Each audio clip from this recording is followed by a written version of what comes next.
Olá, meus pastelinhos de nata com cheiro de flores e de mar. Hoje vamos falar da nau portuguesa do século XVI, Flor de la Mar, que naufragou na costa da ilha de Sumatra com um tesouro nunca encontrado. Vamos ao vídeo.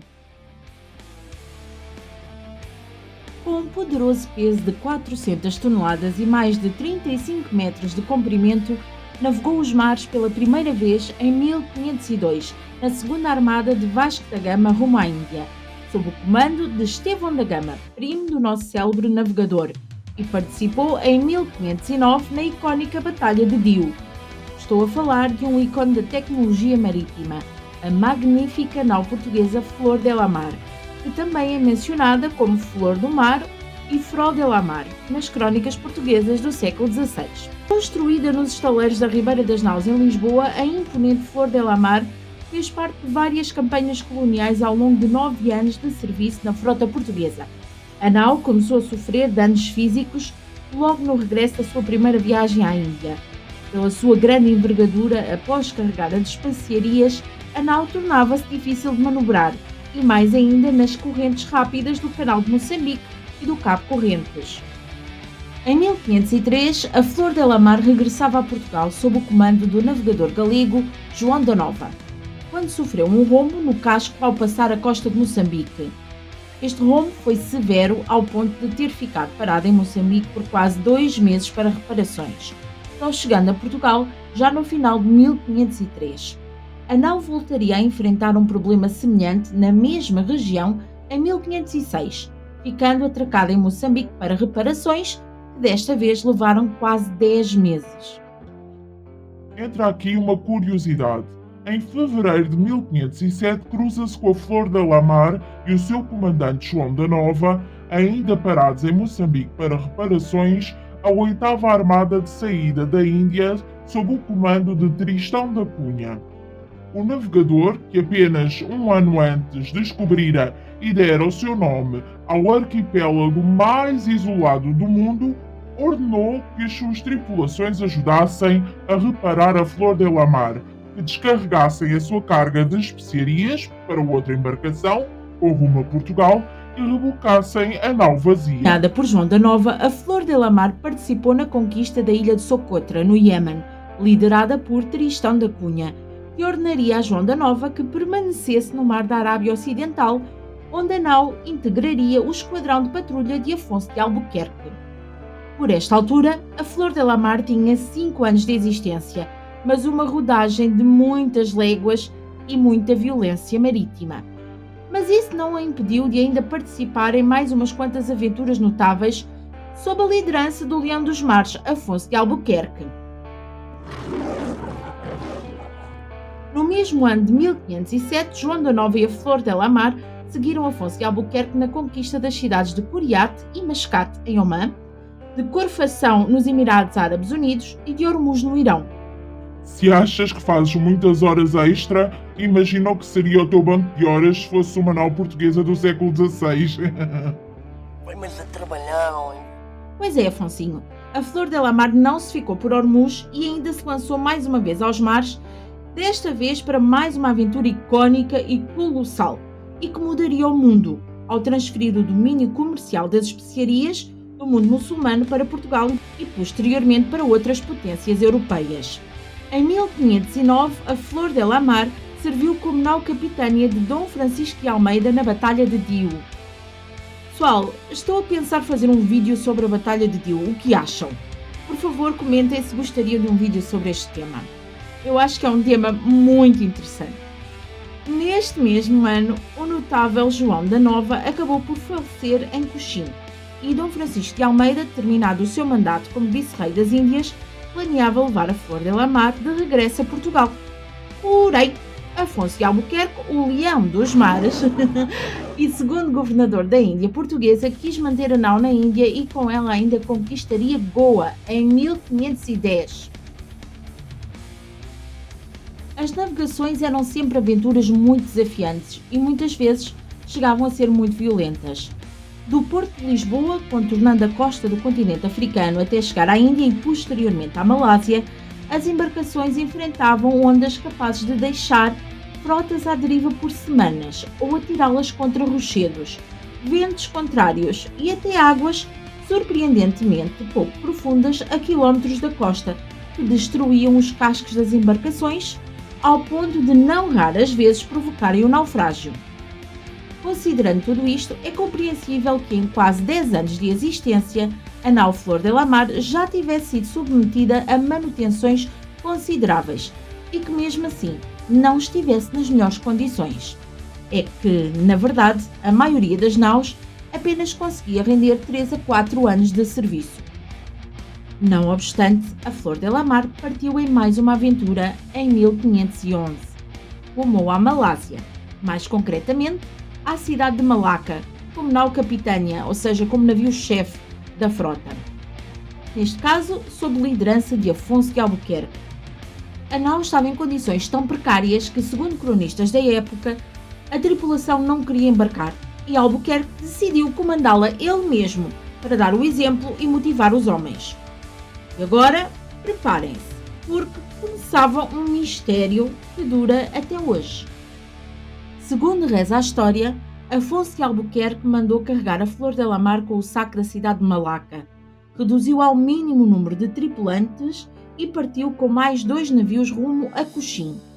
Pouco depois da partida, a já muito fustigada Flor de la Mar não resistiu ao mar agitado e naufragou algures junto à costa da ilha de Sumatra.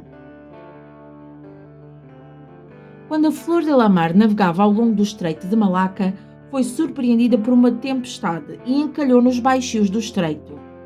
Não conseguindo sobreviver à dureza da tempestade, a nau acabou por afundar na noite de 20 de novembro de 1511, perto da região de Timia Point, em Sumatra.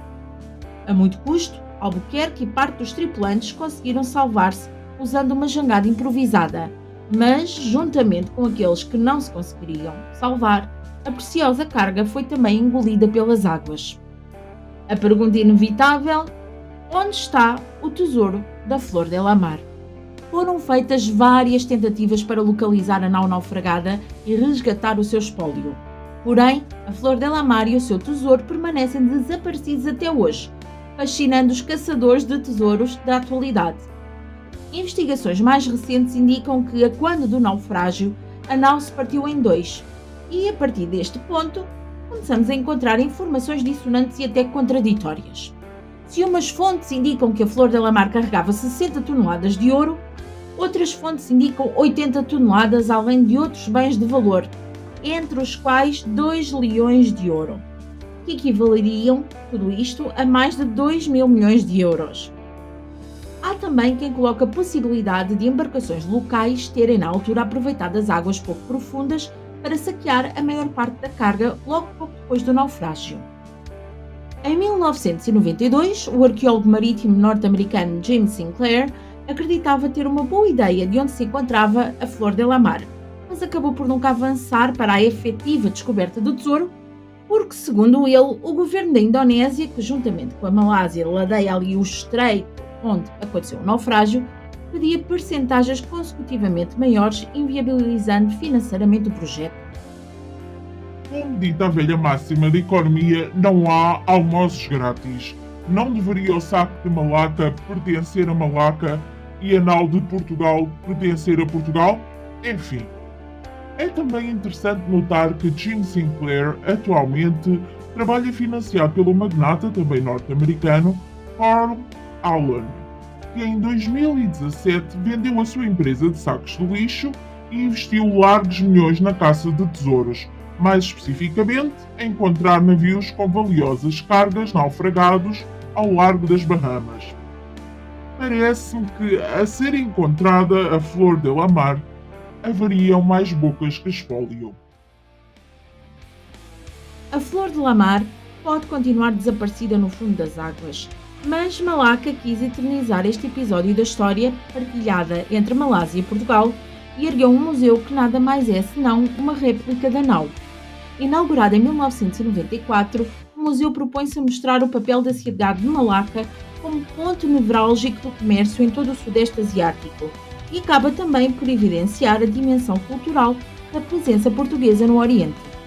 O exterior do museu é a fotocópia exata da Flor de la Mar e no seu interior podemos encontrar várias miniaturas de navios tanto portugueses como ingleses e holandeses e textos informativos sobre a passagem dos diversos colonizadores por Malaca, com ênfase na vertente comercial e na abundância de mercadorias valiosas que transitavam pelo porto da cidade, como porcelanas, seda e especiarias. Além desta representação da Flor de la Mar, a influência portuguesa na cidade continua a fazer-se notar nos cerca de 2.000 descendentes de portugueses que vivem no bairro português de Malaca e também em monumentos construídos pelos portugueses, como a Igreja de São Paulo e a Porta de Santiago da Fortaleza de Malaca, que ajudaram a cidade a ser classificada como Património Mundial da Unesco em 2008. No bairro português de Malaca, ainda hoje se fala em crioulo português, persistem famílias com sobrenomes também portugueses e celebram o São Pedro. Aliás, as festas dos portugueses de Malaca são tão famosas que a cidade bate recordes de turismo nestas datas. Apesar de a Flor de la Mar continuar desaparecida, sabemos sem sombra de dúvida que a imponente nau existiu. Mas quanto ao tesouro... Mistério! A possibilidade de que a Flor de la Mar tenha sido saqueada por locais pouco depois do naufrágio é viável. Mas há mais uma variável a ter em conta. Mais de 500 anos de mudança das marés e correntes desde o naufrágio, a geografia submarina do Estreito de Malaca pode ter mudado consideravelmente, ao ponto quiçá de enterrar uma nau já submersa ou ter arrastado o espólio para longe. Quem sabe? Mohamed Sherman Soufi, curador do Museu de Arqueologia Marítima da Malásia, aponta um facto muito interessante. Se compararmos as imagens do Forte de Santiago, em Malaca, notamos que as águas chegavam ao forte há 500 anos e que agora ficam a cerca de 5 km de distância. Agora segurem os vossos corações, porque há uma última variável no mundo de conjecturas sobre o tesouro da Flor de la Mar. Fontes portuguesas não mencionam tesouro nenhum. Inclusive, os leões de ouro de que tanto se fala eram, na verdade, de ferro. Também um dos cronistas portugueses que reportaram o naufrágio afirma que a carga da Flor de la Mar deu à costa nas praias de Sumatra e foi recolhida pelo rei local. Afinal, havia ou não havia tesouro? Foi saqueado por locais ou continua no fundo do mar? Uma coisa é certa, os entusiastas da caça ao tesouro não se deixam dissuadir e continuarão firmes na sua missão. You stupid bastard, you've got no arms left. Yes, I have. Look, it's just a flesh wound. E assim chegamos ao fim do nosso vídeo. Muito obrigada por assistirem. Inscrevam-se no canal para não perderem novos vídeos. Façam like, dislike, comentem e sejam felizes. Um beijinho da portuguesa. Tchau!